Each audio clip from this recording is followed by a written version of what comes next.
আমার ছেলের নানা নানা একদিন ফোন দিছে, নানু ভাই কি করো, বলে বান্দরের বাচ্চা। এই শোনো, তুমি তোমার ছেলেকে নিয়ে আমাকে কোথাও পাঠাবে না। কেন? কোথাও পাঠাবে না, বুঝছো? আমার ছেলে আবার কি করছে? তোমার ছেলে কি করেনি সেটা বলো। কি করছে ছেলে?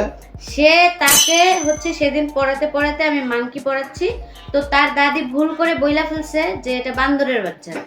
এখন তার মুখ থেকে বান্দরের বাচ্চাই সরে না। বান্দরের বাচ্চাই বলবে? এটা কোনো শুদ্ধ কথা বলবে না, মানে কি বলবো তুমি? এখন কি হয়েছে? এর জন্য আমার ছেলের কি হয়েছে? আরে বাবা, তাকে স্কুলে নিয়ে গেছে ভর্তি করবো। টিচার তাকে জিজ্ঞেস করছে তোমার নাম কি, তারপর তুমি কি করো, সে বলতেছে বান্দরের বাচ্চা।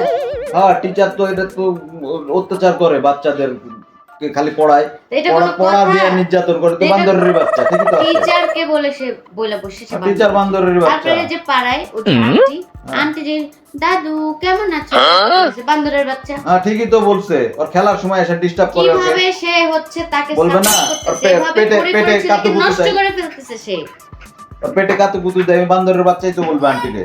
হ্যাঁ, আর কি আবার কি যেখানে যায় সেখানেই তো সে যাকে দেখে তাকেই বলে বান্দরের বাচ্চা, বান্দরের বাচ্চা, বান্দরের বাচ্চা।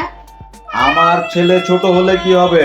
ইনোসেন্ট বাচ্চা, এগুলা ফেরেশতা, এরা জানে কারে কি বলতে হয়। বান্দরের মতো আচরণ যাদের, তাদেরকে তো বান্দরের বাচ্চাই বলবে। বোঝো অবস্থা।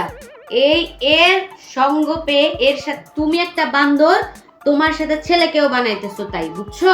আমি নিজেই তো বান্দর? একটা বান্দর। আমি বান্দর? হ্যাঁ, নিজেই একটা বান্দর। তার মধ্যে শুদ্ধ বানর বল তাও হয়। কি বলতেছে?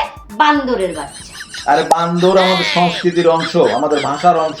বান্দর কি বাদর বলো তাও হয়। উফ, বান্দর লোকাল ভাষা, ঠিকই আছে। আমার ছেলে বান্দরই বলবে সবাই। আমাকে নিয়ে থাকার তোমার দরকার নেই। এটা বান্দর নিয়ে। এর এত রাগের কারণ কি জানেন? রাগের কারণ হচ্ছে ওর শ্বশুর, মানে আমার মানে ওর বাবা, আমার শ্বশুর, আমার ছেলের নানা নানা একদিন ফোন দিছে, নানু ভাই কি করো, বলে বান্দরের বাচ্চা।